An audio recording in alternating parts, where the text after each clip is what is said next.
elevating in your role and being able to start having that big picture vision and being more in control of your consultancy and being able to guide your business versus being the one whose head is always down on the computer, in the sand, under the water, you name it. You can't see where things are going until you pop your head up. And then when you look up, you realize that your business is in a place where you didn't intend for it to be. You have a certain life that you really didn't intend to have. It's just that the consultancy basically took over and now you have to get things back into alignment. Part of being able to avoid that is you have to learn how to delegate. I'm going to tell you about just a couple of ways you can actually delegate so that you can feel empowered and you can feel comfortable as well as feel confident in how you are delegating and what you are delegating so that you can really take ownership of the business and stop letting all of these nitnoid tasks take ownership of you. First thing is I want you to understand is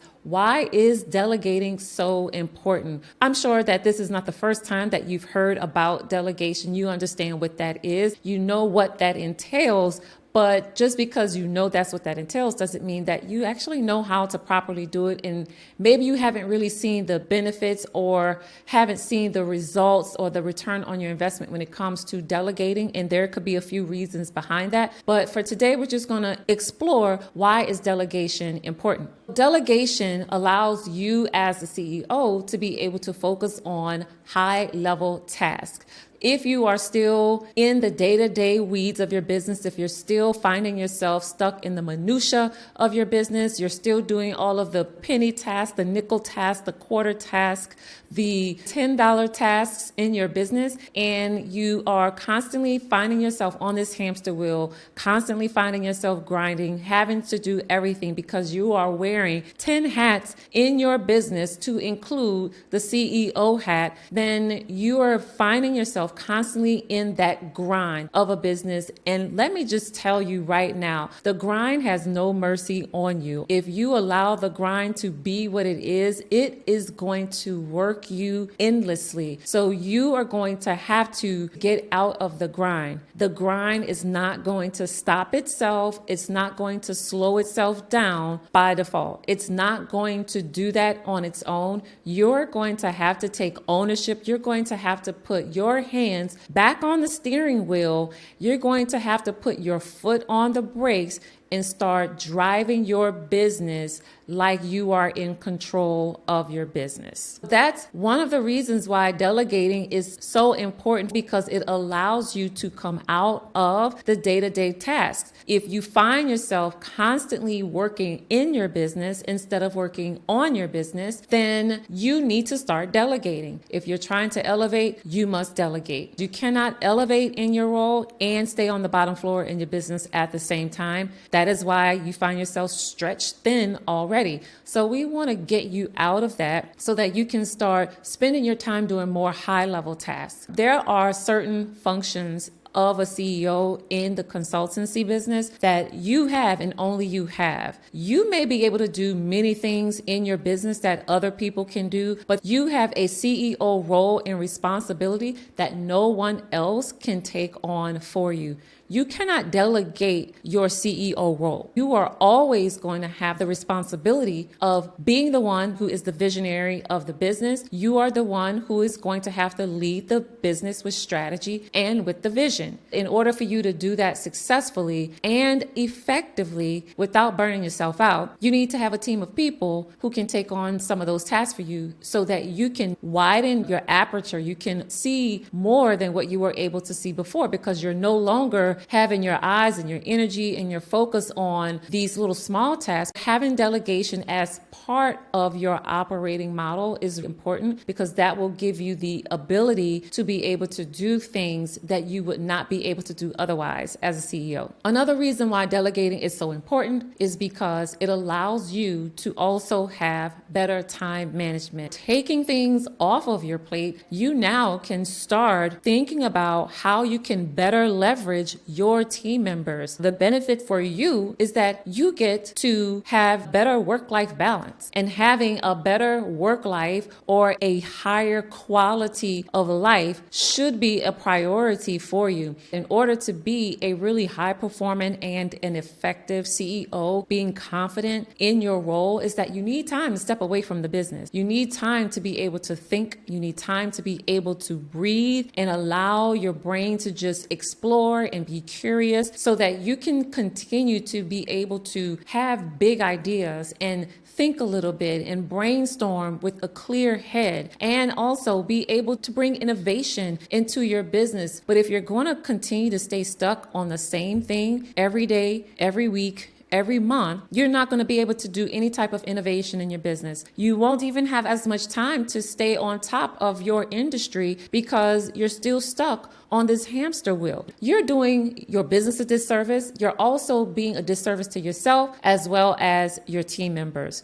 If you want to do right by your business, if you want to do right by yourself, then delegation is really important. And it's one of the first things you need to start considering as you elevate in your CEO role. One of the reasons why some of you struggle with delegating is because there's just this fear of letting go. You have been doing things the way you want to do them for the longest. You are an expert. You have to get to the point where you are no longer worried about letting go of certain things. That means that you cannot have this micromanagement mentality where you delegate to someone, but then you're still trying to be in all the things and still trying to make sure they're doing all of the things right, because then that also creates a different type of culture in your business that you don't necessarily want to create. You have team members, they are going to make mistakes too, but you have to get over the fear of letting go and then trusting that work with someone else who has the skill set, who can help you. You have to get over the fear of letting go. You can't have this micromanagement mentality, because that in and of itself, that will also overwhelm you. And not only overwhelm you, it's going to overwhelm the person who's doing the work. It just creates a really tense situation. So when you are delegating, you are actually investing in your own professional development, and you're also investing in the team members, because now you've given you and that other person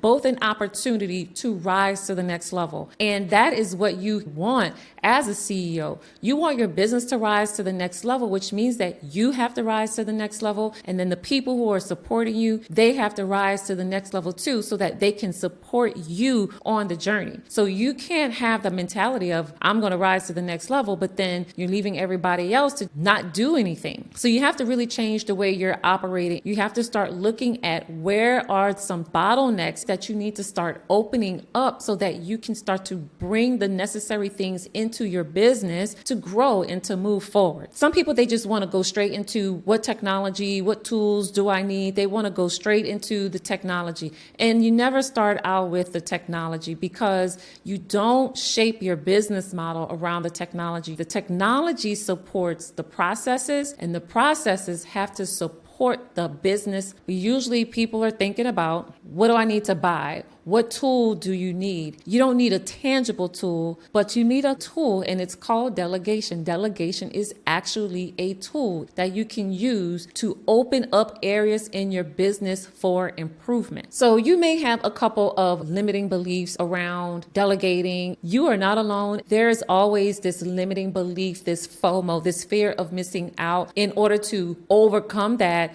usually their first course of action is, well, I just need to be in the room. I need to do this. I need to be a part. I need to overlook this. I need to see this. I need to be on this email. I need to know everything. And you have to get to that place in your business where you don't need to know everything. The other thing about delegation, it allows you to create a culture of communication, collaboration, and transparency. These will make a huge difference in your business, because that means that when you're delegating, you now have shown that team member that you trust them with this. And then if you have any type of measurable outcomes, any KPIs, any key performance indicators that will help them help you. You give them the tools, the resources, the equipment, whatever it is, but you are equipping them with the necessary things they need in order to get the job done. So you have that communication with them. You have that collaboration with them. You're giving someone else the opportunity to be great at, and then they can show you how well they can perform in their role. So delegation allows you to build this culture of trust. It builds a positive and also an inclusive environment. So everybody has the chance to participate, to contribute, and to bring value to the business. And it allows you to see what it is that they can do, because sometimes their team members will actually surprise you and do things that will wow you more than you wow yourself.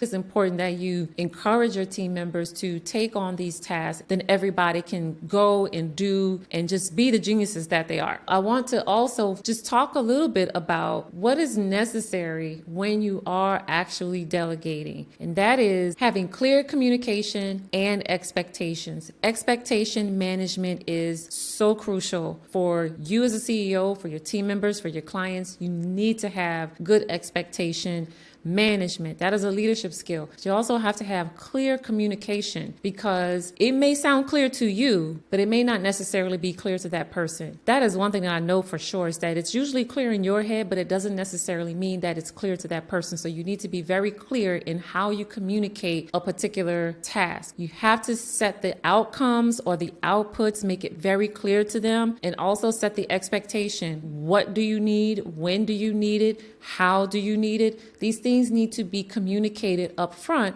so that there's no confusion about what that team member is actually doing. It needs to be very clear to them. If there's a particular goal, if there's a deadline, these things need to be communicated to them. Again, it's managing expectation. And it also helps both of you, because then that means that there's less back and forth going on about this one thing, because then that's also going to continue to pull you away from the things that you need to be focused on. So if you take the time to make sure that you're absolutely clear on what it is that you want them to do, and you communicate that clearly, you set the expectation, you have the KPIs or whatever the measurable outcomes, the goal, the deadline, the thing is that you've made that very clear to them. This is something that you have been communicating with yourself in your own head, things that you have been doing for many years over and over again. So the communication is very clear inside of your head. However, the person who's on the receiving end of what it is that you're saying doesn't necessarily mean that it is just as clear to them as it is to you. One of the things that I recommend that you do when you're delegating is, once you've set that expectation, you've set the tone, you've communicated what it is that needs to get done, then you don't just let them go off and just do it. You want to make sure that you give them the opportunity to ask questions. So you should ask them, what questions do you have? Or is there anything I did not communicate clearly? You want to get that feedback as their leader and as a CEO, because this is also going to give you an opportunity to know whether what you said and what they heard are the same thing. That is part of clear communication and also setting the expectations. And it gives that team member a chance to be able to ask those questions. There are times when maybe your team member may not be comfortable asking questions. So when you give your team member an opportunity to ask questions, to let them know, hey, it's okay if I didn't say it clearly, if I didn't communicate that clearly, you want to get that feedback. So after you've delegated or you communicated an expectation, you want to ask for feedback. Give them time, give yourself time to have that dialogue, because as you are having that conversation, it automatically creates trust, because you build trust through communication. Clear communication and setting expectations is really important when you are delegating. Regardless of what you're delegating, you need to communicate clearly. You need to make sure that we're all on the same page. We all have level set everything. We're all starting from the same starting point. We all have the same destination in mind, and we all know what it is that we need to do to get there. Let's go into a couple of different strategies that you can use when you're delegating, so that you can think about what actually makes sense for you. There's many ways you can delegate, but I think that there are certain ways you should delegate based on your leadership style, based on your strengths. You can also try different ones to see what works best for you if you've never done it before. So one strategy strategy for delegation is think about outcome versus output. So if you have an output type of task and an outcome type of task, you can think about what's the best way you want to delegate this. Some people need output type tasks, and some people work really well with outcome type tasks. So you may say, okay, this is the SOP.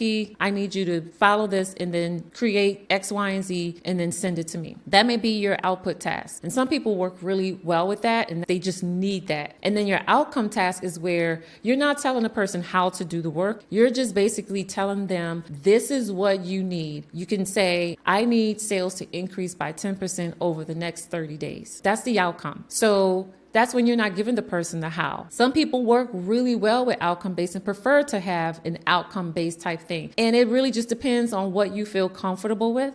And it also depends on the skill set, because maybe you have someone on your team who works really well with just figuring things out. They like to get into brainstorming and whiteboarding and doing all of these creative things where it allows them to think big and to allow their creative juices to flow and create a way where they can create this particular outcome for you. Some people don't want to go through that and they just want to do step 1, step 2, step 3, step 4, and then here is the final product. It's up for you to decide, but that is just a strategy on how you can delegate a task. Another way you can do it is strengths in your energy. Some of you probably don't know, I am also a Gallup certified Clifton Strengths coach. I've had my Clifton Strengths certification for a couple of years now. And I think you can also do your delegation by your strengths. If you take the things that you're actually working on and you put them into that strength and energy matrix, the things that you realize are low strength and low energy is where you should be delegating first, but that doesn't necessarily give you any insight into who, but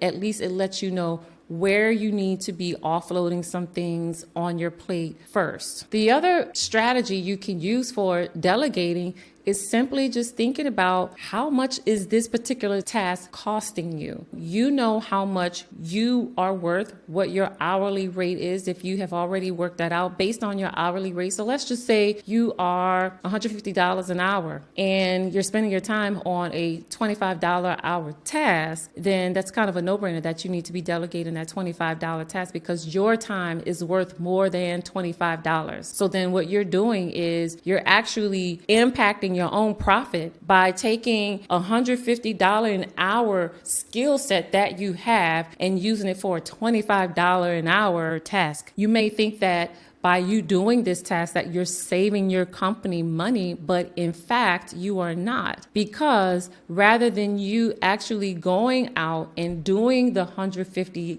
an hour type work, you're spending it on $25 an hour work, that means that your business is losing money. Your company is losing money because there are other things that need to get done that require your skill set and your level of knowledge and expertise. It requires you as the visionary, as the CEO to go and do. So you definitely need to think about the cost of your time versus the cost of the task and then start making a plan to start delegating those things out. So there's many ways that you can delegate, but you want to do it with intention. You want to do it strategically and not just take all of the stuff and just throw it at people and say, here, go and do it, without there being any type of communication, without there being any type of intention and setting expectations when you are doing these delegation type strategies. Lastly is measuring. People need to know what they are working towards. They need to know what the definition of done is. You need to know what the definition of done is. How does that team member know the task is complete? How do they know that they have met the standard or have even exceeded the standard, except there be a baseline for them to measure themselves against? So you have to have some type of key performance indicator, something that will allow them to measure their progress, moving in the right direction, doing the right things. So you want to have some milestones, and it really just depends on what you're delegating out, but you want to have some type of way to measure the success. You cannot manage, nor can you adjust anything that you don't measure. You also want to have continuous feedback and continuous improvement. You want to make sure that you have some way to continuously improve because you don't want things to be stagnant. Think about how you can start to open up those bottlenecks and how you can close those gaps by just simply delegating, refining, learning, optimizing, and continuously improving. And you can adjust your delegation strategies. There are things that you can totally change and improve in your business without even having to go do a whole lot of external stuff. It's just a matter of taking a look inward and seeing what you currently have going on and start from there. Those are a few things that you can consider when you are delegating. And at the end of it all, you are actually buying your time back. When you hire people to do things for your business, you have to spend the money. But this is not a cost. This is an investment. This is you putting money into the business in the form of help so that you can start to do the things that you need to do. So you have to really get into this mindset of you need to buy some of your time back. You need to make the investments necessary for you to be what your business needs. I've seen it happen all too many times where the business has all the things. It has all the people, but the one thing it doesn't have is a CEO. It just has a lot of people in the business doing stuff. And that is not healthy. And that is not going to allow your business to succeed over the long term. You need to take that seat as a CEO. You need to own that role. You need to elevate and step into it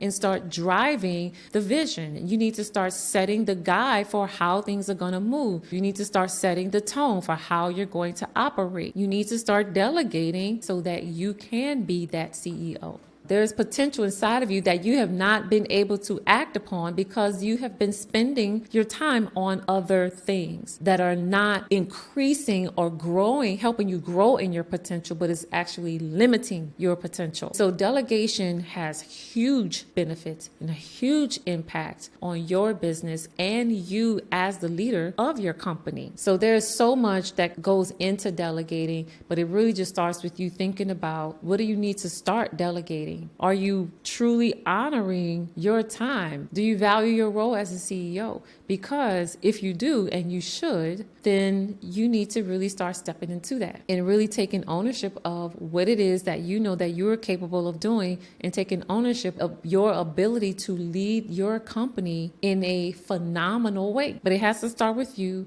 and it has to start with you really coming out of the FOMO mode and being willing to invest in you and your business growth in the form of buying your time back and getting people in the door to help you move the vision forward. So your call to action today is to bring out that piece of paper and think about what brings you energy, what doesn't bring you energy, where are you spending your high value time on low value tasks. Think about what skill sets you need in your business. So if you have any thoughts, if you had any aha moments, I want to know. Okay, so you all have a great day and I'll see you on the next episode.